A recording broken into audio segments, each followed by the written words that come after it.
ये एपिसोड आपको पूरी तरह हिलाकर रख देगा। आज के एपिसोड में आप देखेंगे कि कैसे पुजारन की चालाकी, झूठ और धोखे का खेल आखिरकार अपने अंजाम तक पहुंचता है। पिस्सीमा और पोल्टू पुजारन पर आंख मूंद कर भरोसा करने लगते हैं। पुजारन अपनी मीठी जुबान और नकली मासूमियत से सबको यकीन दिला देती है कि वही इस घर की सबसे सच्ची और भरोसेमंद बहू है। पिस्सीमा को लगने लगता है कि पुजारन ही घर को संभाल सकती है। इसी भरोसे में आकर वो अपने गहने, पैसे और यहाँ तक कि तिजोरी की चाबियां भी पुजारन के हाथों सौंप देती हैं। ये सब देखकर पुजारन के चेहरे पर एक शातिर सी मुस्कान आ जाती है। वो मन ही मन सोचती है, अब तो मेरा काम और भी आसान हो गया है। रात का सन्नाटा छा जाता है। पूरा घर गहरी नींद में डूबा होता है। इसी अंधेरे का फायदा उठाकर पुजारन अपने साथी को इशारा करती है। दोनों मिलकर घर का कीमती सामान समेटने लगते हैं। अलमारियां खुलती हैं, तिजोरी से पैसे और गहने निकाले जाते हैं और सब कुछ एक बड़े बोरे में भर लिया जाता है। तभी अचानक किस्मत करवट लेती है। पोल्टू की नींद खुल जाती है। उसे कुछ अजीब सी आहट सुनाई देती है। जैसे ही वो बाहर आता है, पुजारन को सामान लेकर भागते हुए देख लेता है। पोल्टू उसे रोकने की कोशिश करता है, लेकिन तभी पुजारन का असली चेहरा सामने आ जाता है। वो गुस्से में पोल्टू का गला पकड़ लेती है, उसे जमीन पर गिरा देती है और रस्सी से बांध देती है। धमकी देते हुए कहती है, अगर जरा भी आवाज निकाली तो यहीं गोली मार दूंगी। पोल्टू डर और सदमे में कुछ बोल भी नहीं पाता। थोड़ी देर बाद पिस्सी माँ की भी नींद खुल जाती है।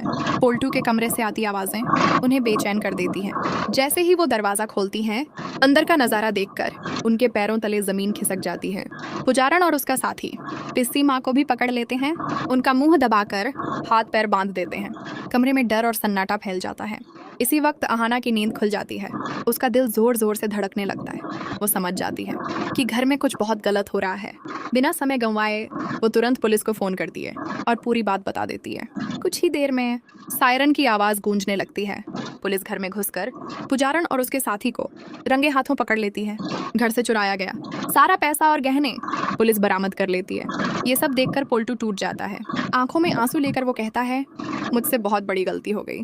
मैंने पारो पर भरोसा नहीं किया और एक गलत औरत के बहकावे में आ गया।